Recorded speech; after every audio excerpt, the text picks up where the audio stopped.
Hello guys, welcome to my YouTube channel. तो चलिए बिना किसी देरी के एपिसोड 9 के एक्सप्लेनेशन को स्टार्ट करते हैं। एपिसोड की स्टार्टिंग में प्रिंस के ऑफिस का व्यू दिखाया जाता है। एलन गिटार साफ कर रहा होता है। वो एलेक्स से होली नाइट्स बैंकेट में अपने म्यूजिक प्रिपरेशन के लिए सॉन्ग्स के सजेशंस मांगता है। एलेक बताता है कि उसके पास सॉन्ग्स की लिस्ट है। एलन कहता है पर मुझे अब दूसरा ऑप्शन लेना होगा, जिसके बाद वो प्रिंस से पूछता है कि आपको क्या पसंद है। प्रिंस उसकी बातों पर बिल्कुल भी ध्यान नहीं देता है। उसके पास बहुत सारे पेपर्स होते हैं जिसे वो पूरी कंसंट्रेशन के साथ साइन कर रहा होता है। प्रिंस को अपनी बातों पर ध्यान न देते देखकर एलन मुंह बनाकर कहता है, आप हमेशा इतने रिलैक्स कैसे रहते हो? लेकिन लगता है इस साल ये नहीं चलेगा। न्यू ईयर आने के बाद आपकी शादी भी करीब होगी और आपको बहुत कुछ करना होगा। प्रिंस को इतने ध्यान से काम करते देखकर एलेक एलन को प्रिंस से दूर रहने के लिए ही कहता है ताकि वो प्रिंस को डिस्टर्ब ना करे। जैसा कि हम देख सकते हैं वहाँ पर एलियाना भी मौजूद होती है। वो वहाँ पर बैठकर बुक पढ़ रही थी। तभी अचानक से गुस्से में ग्लेन बड़बड़ाते हुए एंटर करता है पर उस पर कोई भी ध्यान नहीं देता है। ग्लेन पर ध्यान दिए बिना प्रिंस एलेक से बोलता है, ड्रॉर कंपनी के एप्लीकेशन को रिजेक्ट कर दो। एलेक रिप्लाई देता है, अगर रिजेक्ट कर देते हैं ईयर डोनर भी इन्वॉल्व होगा। ये हमारे लिए चैलेंजिंग हो सकता है अगर हम ग्राउंड वर्क नहीं करते। वहीं दूसरी तरफ ग्लेन को बहुत ज्यादा बुरा लग रहा था क्योंकि सभी अपने कामों में इतने ज्यादा बिजी थे कि उस पर कोई भी ध्यान नहीं दे रहा था। एक बार फिर से वो उनसे अपनी बात सुनने के लिए रिक्वेस्ट करता है। उसे इस तरह से देखकर एलन पूछता है, क्या हुआ? ग्लेन बताता है, होली नाइट्स बैंकेट के मुताबिक मिजरल डुकेडन की प्रोमिनेंट फैमिलीज भी आएंगी। एलन पूछता है, तो इसमें बुरा क्या है? वो बताता है, इस बार यूजुअल मिंट्स नहीं आएगा। एलन पूछता है, तो क्या ये एक गुड न्यूज हो सकता है? ग्लेन के सिर हिलाने पर वो खुश होकर उसे कांग्रेट्स करता है। ग्लेन सीरियस होकर बताता है कि ये कोई मजाक नहीं है, ये 10 साल की एक छोटी लड़की होगी। ये सुनकर एलियाना का ध्यान भी उनकी कॉन्वर्सेशन पर जाता है। ग्लेन आगे बताता है, सबसे ज्यादा मेरी मॉम उसके लिए एक्साइटेड है। वो कह रही है कि उन्हें एक क्यूट सी बेटी चाहिए। अगर उन्हें बेटी चाहिए तो मॉम और डैड को इसके लिए प्लान करना चाहिए। यहाँ पर मैं आपको बता दूं, ग्लेन की मॉम उसकी शादी 10 साल की छोटी लड़की से फिक्स कर चुकी होती है, जिसके बाद से ग्लेन बहुत ज्यादा इरिटेट होता है। एलन हंसते हुए कहता है, रुक जाओ, प्रिंस के ऑफिस में अपनी फैमिली प्लानिंग डिस्कस मत करो। वहीं प्रिंस भी काफी ज्यादा इरिटेट हो जाता है और स्माइल के साथ ग्लेन को बाहर जाने के लिए कहता है। ये सुनकर ग्लेन चौंक जाता है, जिसके बाद वो एलियाना की तरफ देखता है। वो भी उसे स्माइल के साथ देखती है। प्रिंस कहता है, कुछ देर पहले ही ग्लेन की मॉम मेरी मॉम से ग्लेन के लव अफेयर्स की हिस्ट्री पे रिग्रेट कर रही थी। अब वो इसका नतीजा भुगत रहा है। एलेक कहता है, अभी हमारे पास इससे ज्यादा काम पड़ा है। ये सुनकर ग्लेन मुंह बनाकर कहता है, अब तुम लोगों में फ्रेंडशिप का वो स्पार्क ही नहीं बचा है। एलेक उसे एंग्री होते देखकर काम में हेल्प करने को कहता है, जिसके बदले में वो ग्लेन को एडवाइस देगा। वहीं एलियाना अपने मन में सोच रही होती है, मुझे लगता है जेंटलमैन की दोस्ती को समझना एक लेडी के लिए मुश्किल होगा। एलेक कहता है, जोक एक तरफ, इस टाइम ऑफ द ईयर में आना थोड़ा ट्रिकी है। ये सुनकर प्रिंस थोड़ा शांत हो जाता है। तभी वहाँ पर एक सर्वेंट आकर एलियाना से बताता है कि उससे मिलने के लिए एक विजिटर आया है। एलियाना प्रिंस से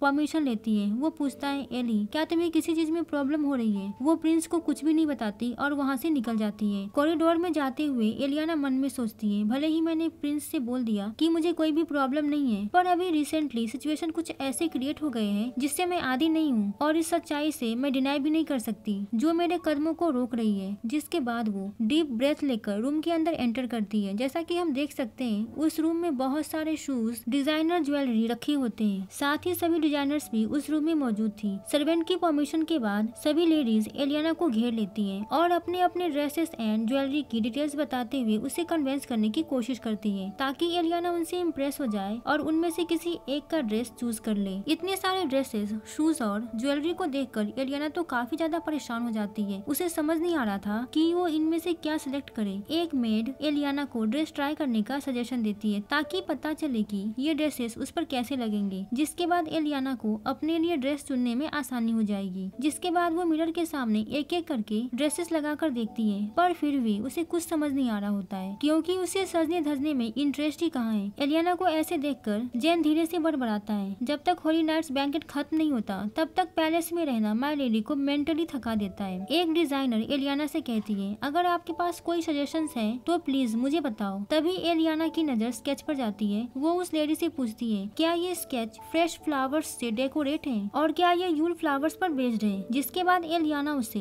सजेशन के तौर पर यूल फ्लावर डिजाइन वाले एरिया पर लेस लगाने को कहती है। उस उस डिजाइनर को एलियाना की बात समझ आ जाती है। एलियाना के एडवाइस से इम्प्रेस होकर दूसरी डिजाइनर्स भी एलियाना से अपनी कंपनी के लिए सजेशन मांगती है। उन डिजाइनर्स की आपस में बहस होने लगती है। एलियाना स्ट्रेंजली उन्हें देख रही होती है। पीछे से एक सर्वेंट ड्रेस दिखाकर कहती है ये आपके लिए बेस्ट होगा। ये क्या, उसके साथ दो और सर्वेंट्स भी अपनी चॉइसेस की ड्रेस लेकर एलियाना के सामने खड़ी हो जाती है। उसी समय रूम में क्वीन एंटर करती है और पूछती है एलियाना तुमने अब तक अपना अटायर डिसाइड नहीं किया? वैसे ये कोई बात नहीं है, लेकिन फिर भी ये ठीक नहीं है। क्राउन प्रिंसेस का रोल ये नहीं है कि वो कंपनीज को यूजफुल एडवाइस देकर पॉपुलैरिटी गेन करे और ना ही अपनी मेट्स के बातों में आना। एलियाना हाँ में सिर हिलाती है। क्वीन एलियाना के लिए एक ड्रेस चूज करती है और फिर ज्वेलरी चूज करने के लिए जाती है। एलियाना उन्हें ऐसे देखकर मन में सोचती है क्या मैं भी इनकी तरह बन सकती हूँ? और फिर एलियाना क्वीन का पसंद किया हुआ ड्रेस और ज्वेलरी ट्राई करती है। ये सब उसके लिए बहुत ज्यादा थका देने वाला था। सभी डिजाइनर्स वहाँ से चली जाती है। क्वीन को ऐसे अपनी तरफ आते देखकर वो घबरा जाती है। क्वीन उसे कहती है तुम सुसीलैंड किंगडम की नेक्स्ट क्राउन प्रिंसेस हो। क्रिस के द्वारा प्रोटेक्ट होती रहना और सिर्फ बुक्स को पढ़ती रहना, अगर ऐसा ही चलता रहा तो तुम क्रिटिकल मोमेंट में खुद को मुश्किल में डाल दोगी। जैसे ही तुम्हारी शादी की डेट ऑफिशियली सेट हो जाएगी मैं तुम्हें वैसे स्पॉइल नहीं होने दूंगी जैसे तुम बार बार होती हो। जैसे ही तुम रॉयल फैमिली की मेंबर बन जाओगी तुम्हें सीखना पड़ेगा कि इंसान की नियत कैसी है और वेटरन रिसीवर्स के साथ झगड़ने की एबिलिटी भी लानी पड़ेगी। एलियाना चुपचाप उनकी बातों को सुन रही होती है। एलियाना शर्माते हुए उसे मॉम बुलाती है। मॉम सुनकर क्वीन को बहुत ज्यादा अच्छा लगता है, पर वो उसे कहती है तुम हर बार मुझे मॉम बुलाकर शर्मा क्यों जाती हो? मुझे ऐसा लगता है जैसे मैंने तुमसे जबरदस्ती बुलवा दिया हो। अगले सीन में क्वीन एलियाना के साथ चाय पीती हुई दिखाई देती है। क्वीन पूछती है क्या तुम्हें 15 साल पहले का एशियन नाइटमेयर याद है? ये एक कैलेमिटी था जो सुसीलैंड के नॉर्थ ईस्ट से ऑरिजिनेट हुआ और huge amount of death produce की। इसमें तुम्हारी मॉम भी शामिल थी। एलियाना दुखी होकर हाँ कहती है। आगे बताती है जैसे कि वेल नोन है मैं भी इस सीकनेस से बीमार हो गई थी और मुझे कुछ टाइम के लिए पैलेस से क्वारंटीन कर दिया गया था। उस टाइम क्रिस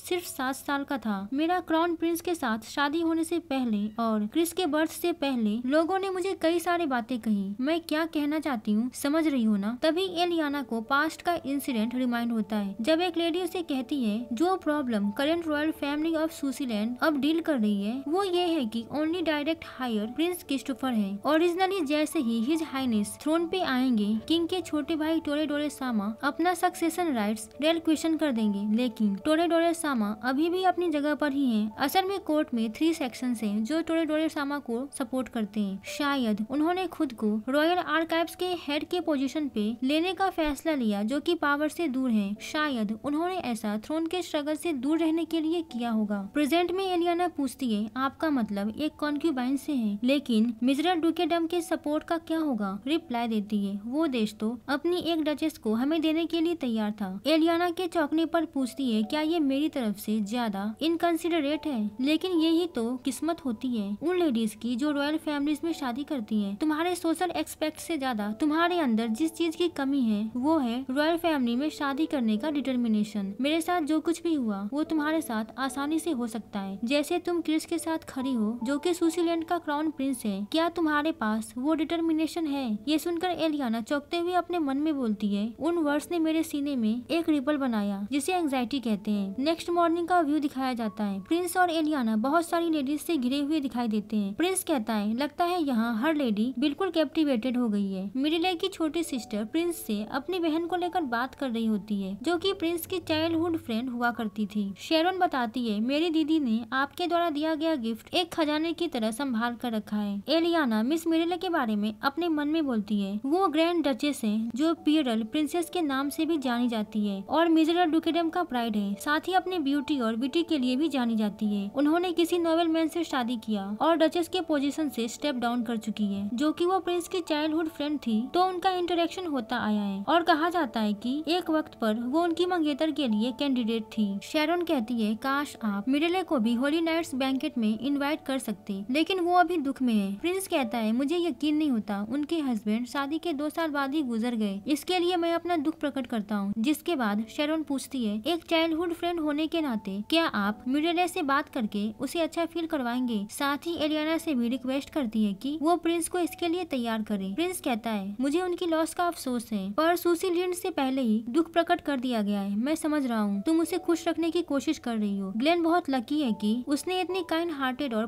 प्रॉमिसिंग पार्टनर पाई। ये सुनकर ग्लेन की मॉम खुश हो जाती है क्योंकि उन्होंने ही शेरन को ग्लेन के लिए चुना होता है, जो कि उससे बहुत ज्यादा छोटी होती है। उसकी मॉम ग्लेन को आसपास नहीं पाती है, जिसके बाद उन दोनों को देखकर कहती है, आप बिल्कुल यूल लवर जैसे हैं। एलियाना के चौंकने पर शेरन बताती है कि हमारे देश में आजकल ये बहुत ही पॉपुलर लव स्टोरी है। एलियाना के एक्साइटेड होने पर प्रिंस उसका हाथ पकड़कर कहता है, मुझे लगता है ये एक प्रिंस और गॉडेस के प्यार से भरा फूल वाली लड़की की स्टोरी है। अगर फ्यूचर में इसे प्ले बनाते हैं तो चलो एलियाना, हम देखने जाएंगे। ये सुनकर एलियाना शर्मा जाती है। वहीं ग्लेन की मॉम भी हंसने लगती है और उन्हें परफेक्ट कपल का टाइटल देती है। अपने लोगों के द्वारा मैसेज मिलने के बाद प्रिंस अपने ऑफिशियल बिजनेस पर वापस जाने के लिए लोगों से परमिशन मांगते हैं, जिसके बाद वो एलियाना को प्यार से बाय करता है। ये देखकर वहाँ मौजूद सभी लोग बहुत ज्यादा इम्प्रेस हो जाते हैं। अगले सीन में एलियाना क्वीन के साथ बैठी दिखाई दे रही है, जहाँ पर क्वीन उसे दिखा रही होती है कि एलियाना को एज अ क्वीन लोगों से कैसे डील करना है। वहाँ एक लेडी अपनी बेटी के साथ आती है। क्वीन एलियाना को सिग्नल देती है कि उसे